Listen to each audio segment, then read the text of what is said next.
ನಿನ್ನೆ ನಾನು ತಿಂದಿದ್ದ ಲೆವೆಲ್ಗೆ ಸ್ವೀಟ್ಸ್ನೆಲ್ಲ ಫುಲ್ ವೆಯ್ಟ್ ಗೇನ್ ಅಂದ್ಕೊಂಡಿದ್ದೆ. ನೋಡ್ರೆ 69.35 ಇದೆ.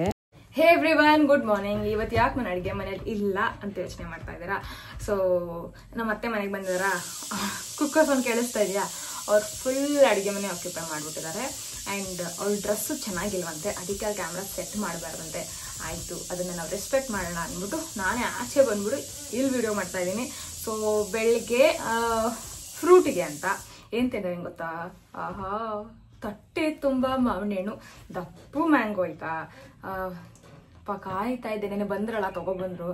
ರಾತ್ರಿನೇ ತಿನ್ನು ಅಂತ ಹಿಂಸೆ ಕೊಡ್ತಾ ಇದ್ರು. ನಿಂಗೆ ತಂದಿರೋ ತಿನ್ನು ಅಂತ ಹಿಂಸೆ ಕೊಡ್ತಾ ಇದ್ರು. ಬೇಡ ಬೆಳಗ್ಗೆ ತಿಂತೀನಿ ಅಂತ ಅಂದ್ಬಿಟ್ಟು ಇವಾಗ ಗಿಲ್ಟ್ ಫ್ರೀಯಾಗಿ ಖಾಲಿ ಮಾಡ್ತೀನಿ.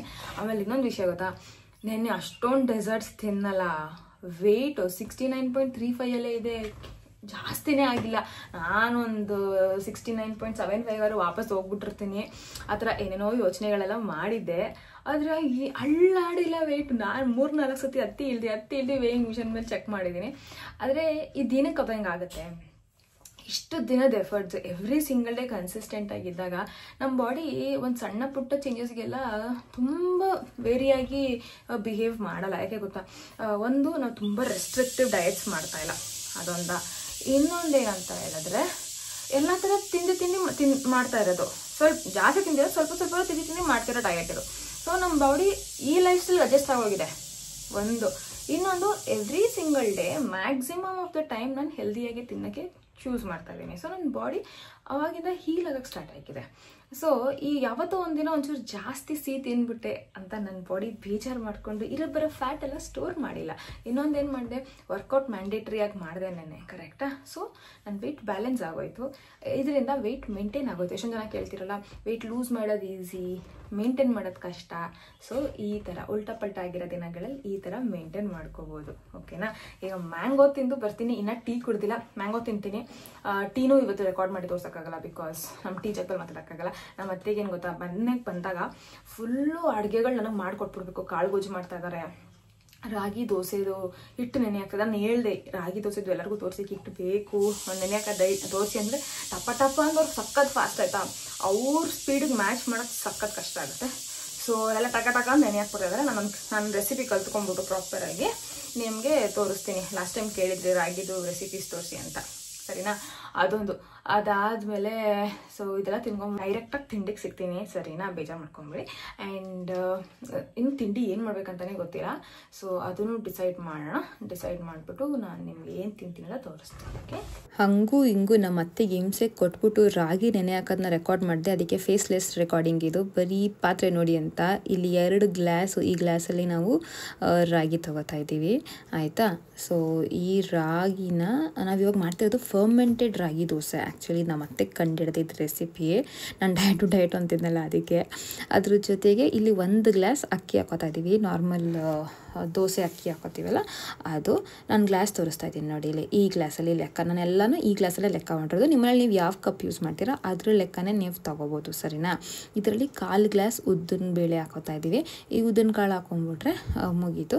ಅದ್ರ ಜೊತೆಗೆ ಇವಾಗ ಅವಲಕ್ಕಿ 1 ಫುಲ್ ಗ್ಲಾಸು, ಆಯಿತಾ?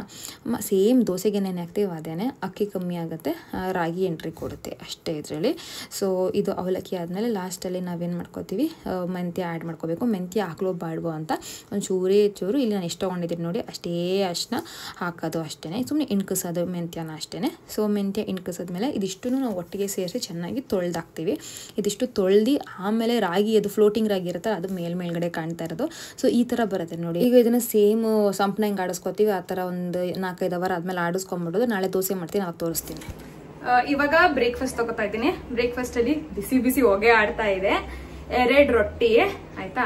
ಮಿಕ್ಸ್ಡ್ ಕಾಳು ಗೊಜ್ಜು, ರೊಟ್ಟಿ ಮಾಡಿರೋದು ನಾನು, ಮಿಕ್ಸ್ಡ್ ಕಾಳು ಗೊಜ್ಜು ಮಾಡಿರೋದು ಮತ್ತೆ, ಆಮೇಲೆ ತುಪ್ಪ. ಇದಾಗಿದೆ ನನ್ನ ಬ್ರೇಕ್ಫಾಸ್ಟ್, ಸರಿನಾ? ಸೊ ಇದಕ್ಕೇನು ಪನ್ನೀರ್ ಆಗಲಿ ಮೊಟ್ಟೆ ಆಗಲಿ ಏನು ಆ್ಯಡ್ ಮಾಡ್ಕೋತಾ ಇಲ್ಲ. ಇಷ್ಟೇ ಸಿಂಪಲ್ ಆಗಿರುತ್ತೆ, normal south Indian style breakfast. ಇದು ನಾನು 2ನೇ ರೌಂಡ್ ಟೀ ನಡೀತಾ ಇದೆ ಇವಾಗ. ಇನ್ನೊಂದು ವಿಷಯ ಕೇಳಬೇಕು ಅಂತ ಅನ್ನಿಸ್ತಾ ಆಯ್ತಾ. ನೆನ್ನೆ ನಾನು ಅಷ್ಟೊಂದೆಲ್ಲ ತಿನ್ನಲ್ಲ. ಎಷ್ಟು ಜನ ವೆಯ್ಟ್ ಮಾಡ್ತಾ ಇದ್ರಿ, ಎಷ್ಟು ವೆಯ್ಟ್ ಏನಾಗಿರ್ತಾಳೆ ಚೆಕ್ ಮಾಡೋಣ, ನಾಳೆ ಎಷ್ಟು ವೆಯ್ಟ್ ಇರುತ್ತೆ ಅಂತ ಕ್ಯೂರಿಯಾಸಿಟಿ ಯಾರಿಗಿತ್ತು? ಯಾರ್ಯಾರಿಗಿತ್ತು ಅವರೆಲ್ಲ ಕಮೆಂಟ್ ಸೆಕ್ಷನಲ್ಲಿ ಹಾಕಿ ಆಯ್ತಾ, ನಂಗೆ ಗೊತ್ತಾಗಬೇಕು. ಎಷ್ಟು ಜನ ನನಗೆ ಈಗ ಏನಾಗಿರುತ್ತೆ ಚೆನ್ನಾಗಿ ತಿಂದವಳೆ ಅಂತ ಯಾರ್ಯಾರು ಅಂದ್ಕೊಂಡ್ರೆ ಅವರೆಲ್ಲ ಕಮೆಂಟಲ್ಲಿ ಹಾಕಬೇಕು, ಗೊತ್ತಾಯ್ತಾ? ಸೊ ಇವಾಗ ಈ ಟೀನ ತೊಗೊಂಡು ಬರ್ತೀನಿ. ಇದೊಂದು ಕ್ಯೂರಿಯಾಸಿಟಿ ಇತ್ತು, ನಾನು ಬೆಳಗ್ಗೆನೇ ಕೇಳಬೇಕು ಅಂದ್ಕೊಂಡೆ, ಆಮೇಲೆ ಕೆಲಸದ್ರಲ್ಲಿ ಎಲ್ಲ ಮರ್ತೋಯ್ತು. ಸರಿನಾ? ಸರಿ, ಕಮೆಂಟ್ ಸೆಕ್ಷನಲ್ಲಿ ತಿಳಿಸಿ. ಆ್ಯಂಡ್ ಮತ್ತೆ ಲಂಚಿಗೆ ಸಿಗೋಣ, ಓಕೆನಾ? ಇವತ್ತು ನಮ್ಮ ಅತ್ತೆ ನನ್ನ ಹಸ್ಬೆಂಡ್ ಇಬ್ಬರು ಹಿಂಸೆ ಮಾಡಿ ಲೆನ್ಸ್ ಕಾರ್ಟಲ್ಲಿ ಆಫರ್ ನಡೀತಾ ಇದೆ, ನಿನ್ನ ಪವರ್ ಗ್ಲಾಸಸ್ಗೆ ಬೇಕು, ತುಂಬ ಹಿಂಸೆ ಆಗುತ್ತೆ ನಿನಗೆ, ಬಾ ಅಂತ ಹಿಂಸೆ ಮಾಡ್ಕೊಂಡು ಕರ್ಕೊಂಡು ಹೋದ್ರು. ಇಲ್ಲಿ ಬಂದು ಹೊಸ ಲೆನ್ಸಸ್ ಟ್ರೈ ಮಾಡ್ತಿದೆ. ಆ್ಯಂಡ್ ಇಲ್ಲಿ ಆ್ಯಕ್ಚುಲಿ ರಿಪ್ಲೇಸ್ಮೆಂಟ್ ಕೊಡ್ತಾಯಿದ್ರು. ಓಲ್ಡ್ ಲೆನ್ಸ್ ಅಂದರೆ ಓಲ್ಡ್ ಫ್ರೇಮ್ ಇದ್ದರೆ ರಿಪ್ಲೇಸ್ಮೆಂಟ್ ಮಾಡ್ತಾರಂತೆ. ಹಂಗೆ ನನ್ನ ಹಸ್ಬೆಂಡ್ ಕೂಡ ಐ ಟೆಸ್ಟಿಂಗ್ ಮಾಡಿಸ್ಕೊತೀನಿ ಒಂದ್ಸತಿ, ನಾನು ಪವರ್ ಚೆಕ್ ಮಾಡ್ಕೊತೀನಿ ಅಂದರು. ಅವ್ರ ಅಜ್ಜಿ ಮೊಮ್ಮಗಳಂತೂ ಫುಲ್ ಕಿತ್ತಾಡ್ತಾಯಿದ್ರು. ನನಗೆ ಕಾಲೇಜ್ ಡೇಸಿಂದ ಪವರ್ ಇದೆ ಆಯಿತಾ, ಬಟ್ ನಾನು ಹಾಕೊಳ್ಳೋಕ್ಕೆ ಹಿಂದೆ ಮುಂದೆ ನೋಡ್ತೀನಿ. ಬರೀ ಗಾಡಿ ಓಡಿಸ್ಬೇಕಾದ್ರೆ ಮಾತ್ರ ನಾನು ಇದು ಹಾಕೊಳ್ಳೋದು, ಸ್ಪೆಕ್ಸ್ ಹಾಕೊಳ್ಳೋದು, ಇಲ್ಲಾಂದರೆ ನಾನು ಹಾಕೊಳ್ಳೋಕೆ ಅವಾಯ್ಡ್ ಮಾಡ್ತೀನಿ. ಬಟ್ ಏನಂತ ಹೇಳಿದ್ರೆ ಮೊದಲಾರು ಒಂದು ಸ್ವಲ್ಪ ಹಾಕೊಳ್ಳೋದೇ ಕೆಲಸ ಎಲ್ಲ ಮಾಡಬೇಕಾದ್ರೆಲ್ಲ. ಬಟ್ ನನ್ನ ಮಗಳು ಇವಾಗ ಹಾಕೊಂಡ್ರೆ ಸಾಕು ಕಣ್ಣಿಂದ ಹಂಗೆ ಕಿತ್ಬಿಡ್ತಾಳೆ.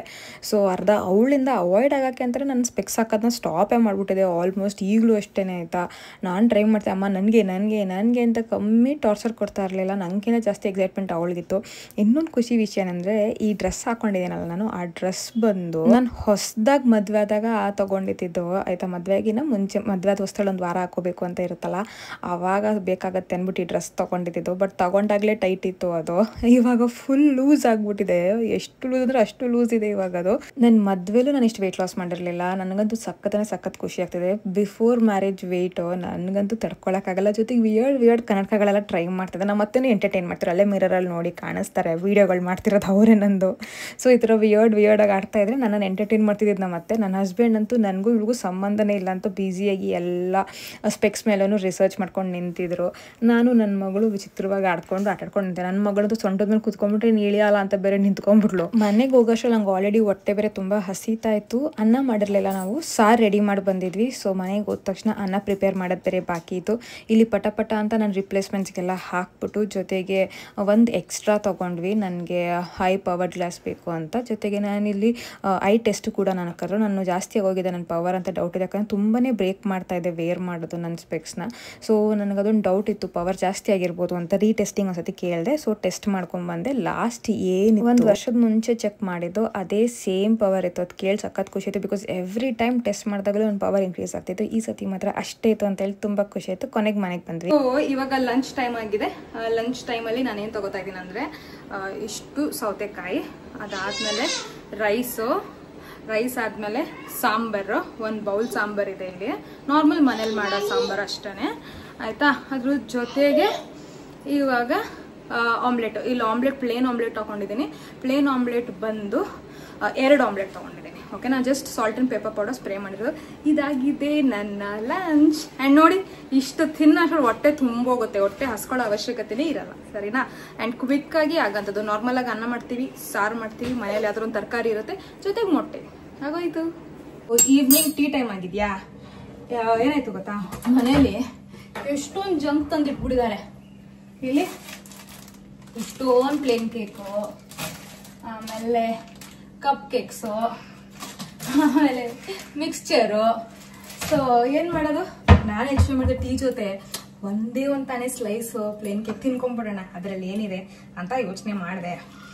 ಕೈ ಕೂಡ ಹೊಟ್ಟೋಯ್ತು ಅದನ್ನ ಎತ್ಕೊಳಕ್ಕೆ ಆಯ್ತಾ. ಇನ್ನೇನು ಎತ್ಕೊಂಡ್ಬಿಟ್ಮೇಲೆ ಒಂದು ಅಲಾರಾಮ್ ತಲೆಲ್ಲ ಸಣ್ಣ ಅಂತ ಹೊಡಿತು. ನೆನ್ನೆ ಅಷ್ಟೊಂದು ತಿಂದಲ್ಲಮ್ಮ, ಇವತ್ತು ತಿನ್ಬೇಕಾ ಅಂತ. ಅವಾಗ ಅದೊಂಥರ ಚುಚ್ಚಿಬಿಡ್ತು. ನನಗೆ ನಾನೇ ಬೈಕೊಂಡಿದ್ದು ಫೀಲ್ ಆಯ್ತಲ್ಲ, ಚುಚ್ಚಿದಾಗ ಏನು ಮಾಡಿದೆ, ಸರಿ ಬಿಡು, ಬೇಡ ಓವರಾಗಿ ಆಡಬಾರ್ದು. ನೆನ್ನೆ ಅಷ್ಟೆಲ್ಲ ತಿಂದ್ರು ನನ್ನ ಬಾಡಿ ಸಪೋರ್ಟ್ ಮಾಡಿದೆ ವೆಯ್ಟ್ ಗೇನ್ ಆಗದಿರಂಗೆ. ಈಗ ನನ್ನ ಬಾಡಿಗೆ ಮೋಸ ಮಾಡ್ರೆ ತಪ್ಪಾಗತ್ತಲ್ವಾ. ಅದಾಗ ಅನ್ಕೊಂಡೆ ಚೆನ್ನಾಗಿರೋ ಆಪ್ಷನ್ಸ್ ಇದೆ ಮನೆಯಲ್ಲಿ, ಅದನ್ನೇ ತಿನ್ನೋಣ. ಚೆನ್ನಾಗಿರೋ ದ್ರಾಕ್ಷಿ, ಆಮೇಲೆ ಸನ್ಫ್ಲವರ್ ಸೀಡು, ಆಮೇಲೆ ಫ್ಲಾಕ್ಸ್ ಸೀಡ್ ಆಗಲೇ ಹಾಕಿದ್ದೀನಿ ತಟ್ಟೆಗೆ ಅಥವಾ ಕರಿ ಬಟ್ಲಿಗೆ ಆಯಿತಾ. ಅದ್ರ ಜೊತೆಗೆ ಒಂದು ಸ್ವಲ್ಪ ಪಂಪ್ಕಿನ್ ಸೀಡು ಆಲ್ಮೋಸ್ಟ್ ಕರೆಕ್ಟಾ. ಇಷ್ಟೆಲ್ಲ ಚೆನ್ನಾಗಿರೋ ಐಟಮ್ಗಳಿರ್ಬೇಕಾದ್ರೆ ನಾನು ಹೋಗ್ಬಿಟ್ಟು ಪ್ಲೇನ್ ಕೇಕ್ ತಿನ್ನೋದು. ಪ್ಲೇನ್ ಕೇಕ್ ತಿನ್ಬೇಕಾದ್ರೆ ಚೆನ್ನಾಗಿ ಅನ್ಸುತ್ತೆ, ವಾವ್ ಟೇಸ್ಟಿ ಅನ್ಸುತ್ತೆ. ತಿಂದ್ಮೇಲೆ ಎನರ್ಜಿ ಡ್ರೈನ್ ಆಗುತ್ತೆ. ಇದು ಟೇಸ್ಟಿನೂ ಕೂಡ ಎನರ್ಜಿ ಕೂಡ ಹೈ ಇರುತ್ತೆ. ಸೊ ಕಲರ್ಫುಲ್ ಆಗಿರೋ ನನ್ನ ಈವ್ನಿಂಗ್ ಸ್ನ್ಯಾಕ್ ಏನು ಚೆನ್ನಾಗಿದೆ ನೋಡಿ. ಅದ್ರ ಜೊತೆಗೆ ಇದು already junk. So okay, junk plus junk ಬೇಡ, ಜಂಕ್ ಪ್ಲಸ್ ಹೆಲ್ತಿ ಇಟ್ಕೊಳ್ಳೋದ, ಸರಿನಾ. ಈಗ ನನ್ನ ಮಗಳು ಒಂದು 5 ದ್ರಾಕ್ಷಿ ಕೇಳ್ತಾಳೆ, ಅವಳಿಗೆ ಎಕ್ಸ್ಟ್ರಾ ತಗೊಂಡು ಹೋಗ್ಬಿಡ್ತೀನಿ, ಇಲ್ಲ ನನ್ನ ಲೆಕ್ಕದಲ್ಲೆಲ್ಲ ಉಲ್ಟಾ ಪಲ್ಟಾ ಮಾಡಾಕ್ತಾಳೆ. ಸೊ ಅವಳಿಗೊಂದಿಷ್ಟು ದ್ರಾಕ್ಷಿ, ನಮ್ಮ ಅತ್ತೆ ಕೂಡ ಇದಾರಲ್ಲ, ನಮ್ಮ ಅತ್ತೆಗೆ ಅರ್ಧ ದ್ರಾಕ್ಷಿ ಇದ್ರಲ್ಲಿ ನನ್ನ ಮಗಳಿಗೆ ಅರ್ಧ ದ್ರಾಕ್ಷಿ. ಇದು ನನ್ನ ಲೆಕ್ಕದ ಪ್ರಕಾರ ಇದ್ರಲ್ಲಿ ನಾನು ಶೇರ್ ಮಾಡಲ್ಲ ಆಯ್ತಾ. ಇದು ನನಗೆ ಓಕೆನಾ. ನಮ್ಮ ಮನೇಲಿ ಯಾರು ಟೀ ಕಾಫಿ ಕುಡಿಯಲ್ಲ, ನಾನು ಒಬ್ಳೆ ಕುಡಿಬೇಕು ಬೇಜಾರು. ಆದ್ರೆ ಏನ್ ಮಾಡೋದು, ಅದೇ ನನ್ನ ಕಂಪ್ನಿ ಕೊಡೋದು, ನಾನು ಅದಕ್ಕೆ ಅದು ನನಗೆ ಕಂಪ್ನಿ ಕೊಡುತ್ತೆ. ಯಾರು ಟೀ ಕಾಫಿನೂ ಕುಡಿಯಲ್ಲ, ಹಾಲು ಕುಡಿಯಲ್ಲ. ನನ್ನ ಹಸ್ಬೆಂಡ್ ಅಂತೂ ಫೋರ್ಸ್ ಮಾಡಿ ಮಾಡಿ ಹಾಲು ಕೊಡ್ತೀನಿ, ನಮ್ಮ ಅತ್ತೆ ಅಂತ ಅದೂ ಕುಡಿಯ, ಏನ್ ಮಾಡಕ್ಕಾಗಲ್ಲ. ಸರಿ ಓಕೆ, ನಂದು ಟೀ ಮತ್ತೆ ನಟ್ಸು ತಿನ್ಕೊಂಡು ರಾತ್ರಿ ಡಿನ್ನರ್ಗೆ ಏನ್ ತಿಂತೀವಿ ಅಂತ ಹೇಳ್ತೀನಿ ಸರಿನಾ. ಈಗ ಹೋಗ್ಬಿಟ್ಟು ನನ್ನ ಬಟ್ಟೆ ಎಲ್ಲ ಕ್ಲೀನಿಂಗ್ ಪ್ರೊಸೆಸ್ ನಡೀತಾ ಇದೆ. ಹಳೆ ಬಟ್ಟೆ ಎಲ್ಲ ತೆಗೆದಾಕ್ಬಿಟ್ಟು ಹೊಸದೆಲ್ಲ ಮೇಂಟೈನ್ ಮಾಡಿ, ಇವಾಗ ಸಣ್ಣ ಆಗಿದ್ದೀನಲ್ಲ, ಒಂದಷ್ಟು ಬಟ್ಟೆ ಚೆನ್ನಾಗಿ ಹಿಡಿತವೆ, ಅವೆಲ್ಲ ವಾಪಸ್ ತಗೋಬೇಕು ಆಯ್ತಾ. ಆಮೇಲೆ ದುಗುಳ ಬಟ್ಟೆ ತಗೊಂಡಿದ್ನಲ್ಲ, ಅದೊಂದಷ್ಟು ಹಳೆಯ ತರ ಆಗಿದೆ, ಅದೆಲ್ಲ ತೆಗ್ದಾಕ್ಬೋಣ ಅಂತ ಪ್ಲಾನ್ ಮಾಡ್ತಾ ಇದೀವಿ. ಸೊ ಅದೆಲ್ಲ ತೆಗ್ದಾಕ್ಬಿಟ್ಟು ರಾತ್ರಿ ಡಿನ್ನರ್ಗೆ ಮತ್ತೆ ಸಿಗ್ತೀನಿ ಆಯ್ತಾ. ನಮ್ಮ ಮತ್ತೆ ಬಂದ್ರೆ ಏನಾರು ಒಂದು ನನಗೆ, ಅವರಂತೂ ಕಾಯ್ತಾ ಇದ್ರು ಯಾವಾಗ ಇವಳಿ ದೊಡ್ಡ ದೊಡ್ಡ ಬಟ್ಟೆಗಳು ಎಸಿತಾಳೆ ಅಂತ. ಸೊ ಫೈನಲಿ ಅದ ಕಾಲ ಬಂದ್ರೆ ನನಗಿನ ಮುಂಚೆ ಹೋಗ್ಬಿಟ್ಟು ನಾನು ಕಬೋರ್ಡ್ ಮುಂದೆ ಕುತ್ಕೊಂಡ್ಬಿಟ್ಟಿದ್ದಾರೆ, ಬಂದ್ರೆ ಸಾಕು ಇಡು ಅಂತ. ಈಗ ಓಡೋಗಿಲ್ಲ ಅಂದ್ರೆ ಸಿಕ್ಕಿದ್ರಲ್ಲಿ ಹೊಡಿತಾರೆ ನನಗೆ, ಅದ್ರ ಬದಲು ಓಡೋಗ್ಬಿಡೋಣ. ಸೊ ಟಾಟಾ ಬಾಯ್ ಬಾಯ್, ಮತ್ತೆ ಡಿನ್ನರ್ಗೆ ಸಿಗ್ತಾ ಇದ್ದೀನಿ. ನೀವು ಅಷ್ಟೇ ಕಾನ್ಶಿಯಸ್ ಆಗಿ ಪ್ಲಾನ್ ಮಾಡ್ಕೊಂಡು ತಿನ್ನಿ ಸರಿನಾ. ಎಲ್ಲ ಫುಲ್ ಡಯಟ್ ಬ್ರೇಕ್ ಮಾಡಂಗಿಲ್ಲ, ಅಲ್ಲಿ ಇಲ್ಲಿ ಬ್ರೇಕ್ ಮಾಡಿದ್ರು ಓಕೆ ಸರಿನಾ.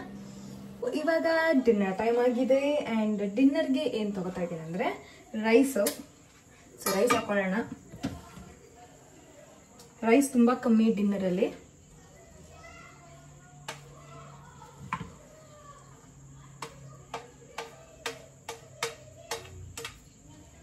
ಸೊ ರೈಸ್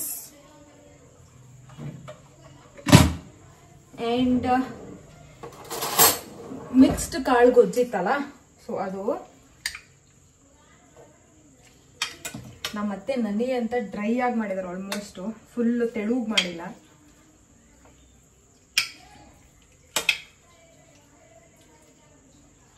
ಸೊ ಮಿಕ್ಸ್ಡ್ ಕಾಳು ಗೊಜ್ಜು, ಇದ್ರಲ್ಲೇ ವೆಜಿಟೇಬಲ್ಸು ಆಡ್ ಆಗಿದೆ ಅಂಡ್ ಸ್ವಲ್ಪ ಸಾಂಬಾರ್.